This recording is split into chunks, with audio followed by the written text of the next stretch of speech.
Hey y'all, it's Courtney, and I am back with another video. And, okay, so listen, guys. I promise my channel isn't turning into a channel just about this subject, but I've just been seeing this subject over and over and over again recently, and, I'm triggered. I hate that word. I hate the word triggered, but I'm triggered, and I'm bothered, and I'm just fucking bothered by all this.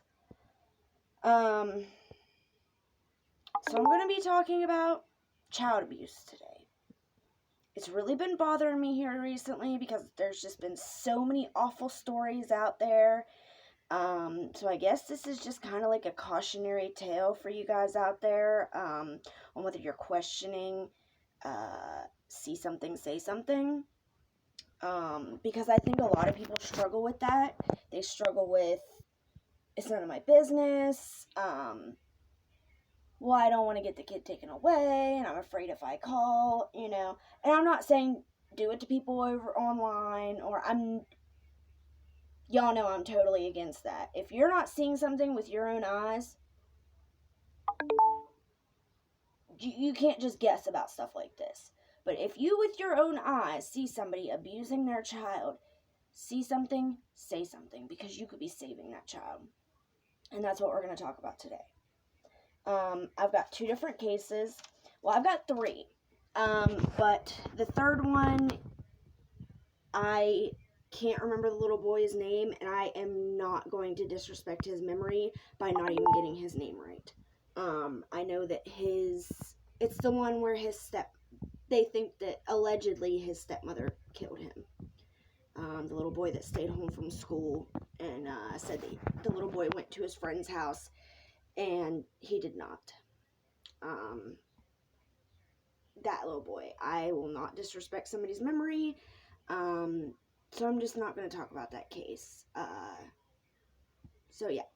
But that's why I'm saying, like, it just keeps happening and happening and happening. I keep seeing all these horrible cases coming up, and I'm like, when is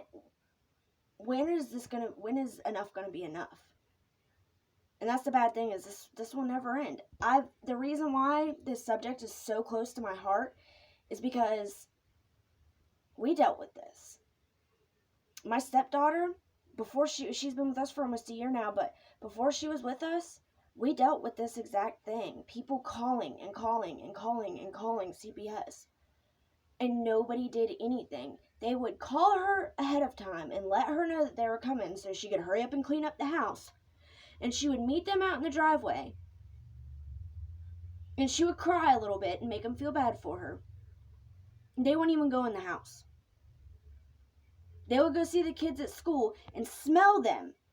This has been in paperwork more than once, that they could smell the kids as soon as they walked into the room.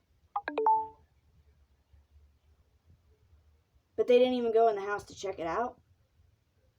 And I mean, multiple, I think there was 12 calls from like 9 or 10 different people in 1 year, in one school year. A random ass dude at a gas station called CPS because he heard my child talking to another child saying that they didn't have any food in their house. And everybody knows everybody from up in that area, so he knew who she was. He knew where they lived, and he knew her family. They live in a very rural area, so there's only one gas station to go to, so obviously he's familiar with everybody around. And he called even. So see something, say something. Period. But anyways, so I'm going to talk about this first case. This little boy was named Gabriel Fernandez. He was 8 years old.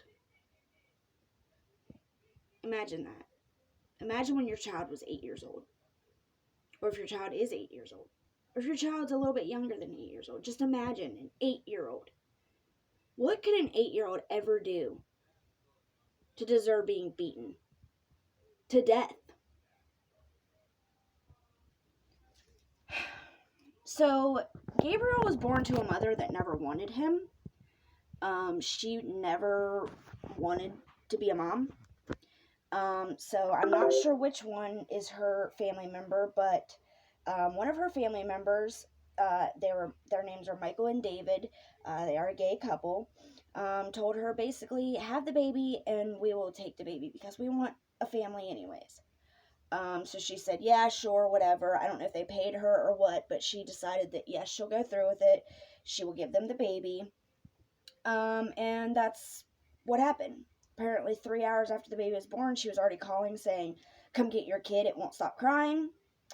And so Michael and David took this little boy, and from all accounts, he was a happy, fun, sweet, cute little guy, and he was always clean and taken care of. He was, he was smart. He was a normal kid. His teachers always loved him, said he was just an awesome kid. So they had him until he was 4 years old. And then the mother got with some guy, and this, I'm going to call him the stepdad. He's not their stepdad. He's not any of the kids' real dad. He's not anything. But when he called 911, he said, my son. So I'm guessing if he wants to take over the parental role, I'm just going to call him stepdad, though he doesn't deserve it. So the stepdad didn't like that the boy was being raised by a gay couple. Which, I don't understand that because that has nothing to do with anything. There are millions of people, I don't know millions, but there are tons of people who were raised by lesbians, raised by gay men, raised by trans parents, raised by genderless alien parents. There's so many different things out there today that you're worried about him being raised by a gay couple. So that's your worry? You are the worry. You are the monster. Not two men raising a son. So anyways, she just took the kid away. And she still didn't want him though. So he went to her mother. And once again, he was happy, he was clean, he was well taken care of. He was a normal, happy, sweet little boy. And then about 6 months before his passing, the stepdad, I guess, decided that they needed to be raising the son because obviously the mother didn't want him and didn't mind that she didn't have him. So this apparently was all brought on by the stepfather thinking that they should have him. And so the stepfather went and got him and told the grandma, oh, we're just going to take him to a barbecue for the week, or, and take him for the weekend. We'll be back. And Gabriel never came back. They had him for about 6 months before his passing. And within 6 months, he just deteriorated. The firefighters that went into that house thought that he had a skin condition on first glance because he had so many bruises and cuts and scars all over him. It was like, they said that every inch of his skin was discolored from either a scar or a bruise or a cut or a rash. Every inch of that boy's body there was not a piece that was untouched.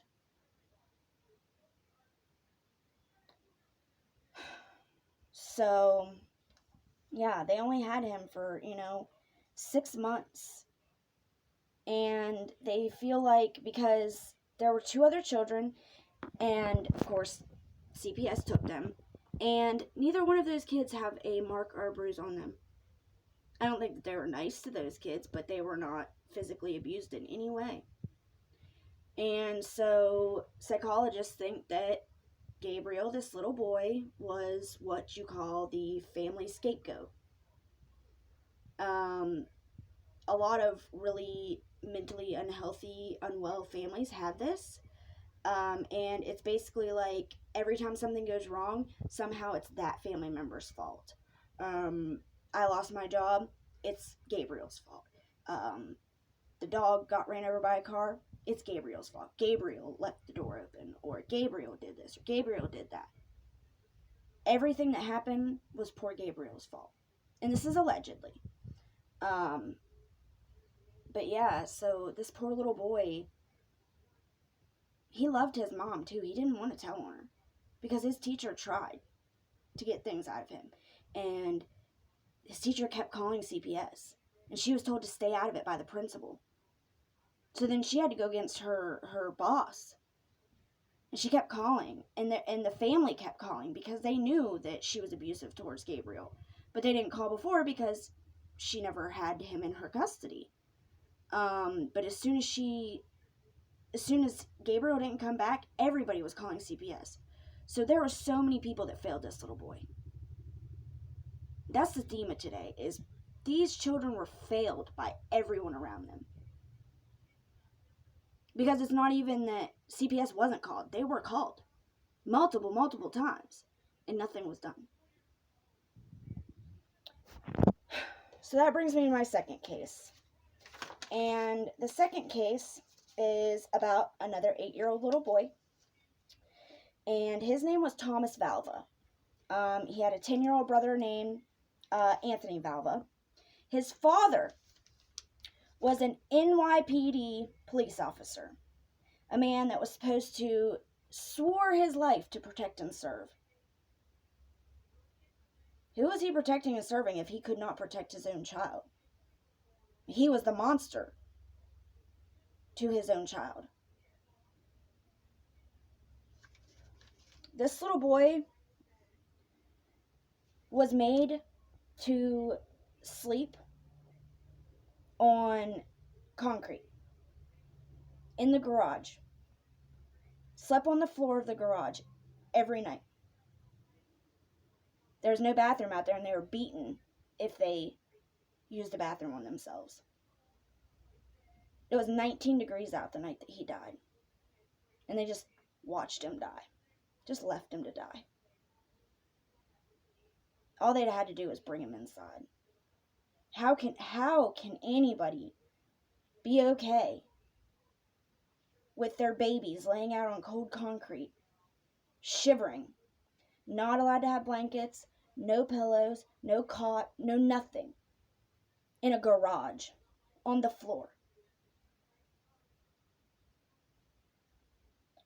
Can you imagine? And this little boy was autistic. Both of them were pull-ups. I'm not going to say that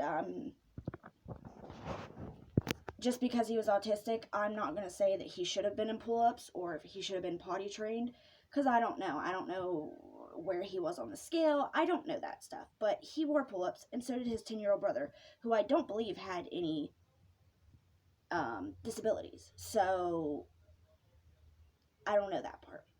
But they both wore pull-ups.